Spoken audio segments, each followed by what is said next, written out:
महत्त्वाची आणि मोठी बातमी आहे राज्यातील हवामानासंदर्भातली। हवामान अभ्यासक पंजाब डक यांनी राज्यातील शेतकऱ्यांसाठी एक अत्यंत महत्त्वाची बातमी दिली आहे। सध्या शेतात गहू, हरभरा, हळद, ज्वारी आणि कांदा यासारखी पिकं काढणीला आलेली आहेत। मात्र 16 मार्च पासून राज्यात पुन्हा एकदा अवकाळी पावसाचं सावट निर्माण होणार आहे।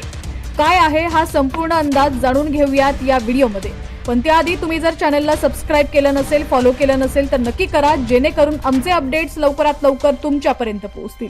पंजाब डक यांनी दिलेल्या माहितीनुसार 16 मार्च पर्यंत शेतकऱ्यांनी आपली महत्त्वाची शेती कामं उरकून घेणं आवश्यक आहे। 6 मार्च रोजी त्यांनी हा अंदाज वर्तवलेला असून 16 मार्च नंतर हवामानात मोठे बदल होणार असल्याचं त्यांनी स्पष्ट केलंय। ज्या शेतकऱ्यांचा गहू आणि हरभरा काढणीला आलेला आहे त्यांनी 16 मार्च पूर्वी तो काढून सुरक्षित ठिकाणी साठवून ठेवावा। कांदा आणि मका काढणी झाली असल्यास ती व्यवस्थित झाकून ठेवावी, जेणेकरून पावसाचा फटका बसणार नाही।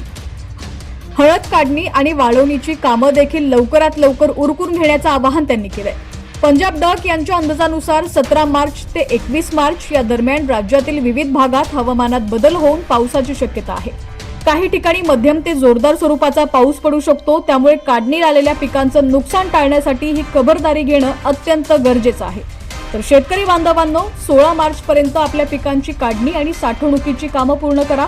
हवामानातील बदलांनुसार आपल्या कामांचं नियोजन करा, जेणेकरून तुमचं नुकसान टाळता येईल।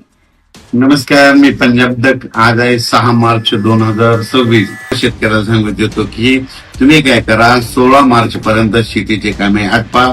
गहू असेल तर गहू काढून घ्या, हरभरा काढून घ्या, त्याच्यानंतर कांदा देखील काढून घ्या, झाकून ठेवा, मका देखील काढून घ्या, झाकून ठेवा।